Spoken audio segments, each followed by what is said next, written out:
Susie, nandito tayo ngayon sa Nest School dito sa Quezon City at kasama natin ngayong umaga ang kanilang director na si Miss Tina Zamora. Good morning, Miss Tina. Hi, Susie. Welcome to Nest. Thank you so much.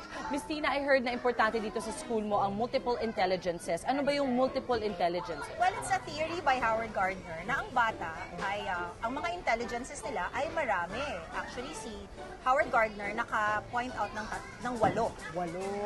So, ibig sabihin, hindi lang siya yung tipong kumagaling ka sa science, sa math, yung mga ganun sa English. Oo, hindi lang siya yung lagi natin ginigrade sa classroom. Lalabas tayo ng classroom para makita natin yung iba-ibang smarts. Ano ibig sabihin ng smarts? Okay, iba-iba yan. Susi, isa-isahin natin ha. Ang una ay ang picture smart. Picture smart. So, magaling ba ang bata sa drawing? O kaya, pag nagdo-drawing ba siya, gustong-gusto niya mag-drawing. Pag nakikita niya yung mga objects or shapes, madali siyang makakopya ng mukha pag gusto niya mag-drawing. Alright. Diba?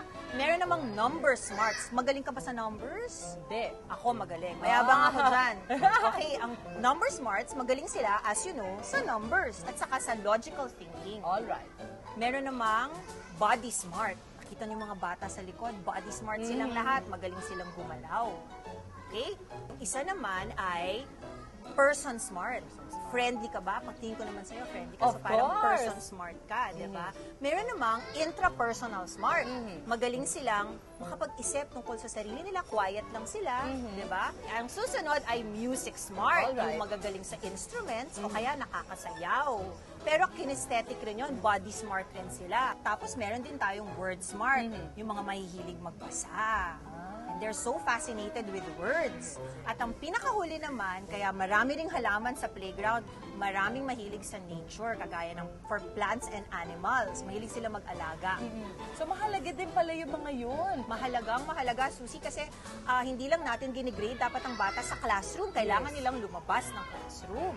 So, katulad na kunwari kami, syempre, ang gaganda na ng mga books ngayon, di ba, Teacher Tina? Yung mga books, mga minsan, mga electronic pa siya, tungkol sa animals, sa plants. Pero iba pa rin pag kunwari dinadala ko yung mga anak ko sa zoo.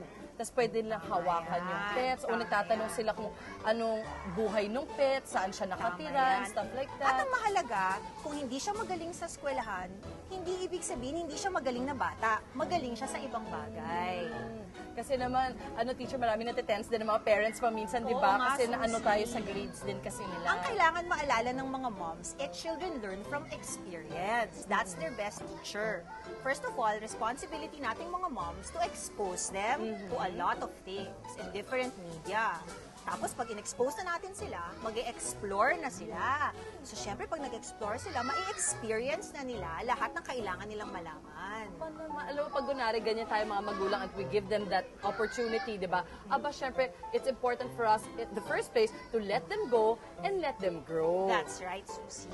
Thank you so much, Miss Tina. Anytime, Susie. Come back soon. Salamat. Marami kaming natutunan, syempre, ng mga full-time moms yan. At para naman pag ginawa namin sa aming mga kids to let them experience the world around them, they can see the difference sa kanilang mga anak. Thank you. Thanks for coming. Thank you. Magbabalik po ang full-time moms.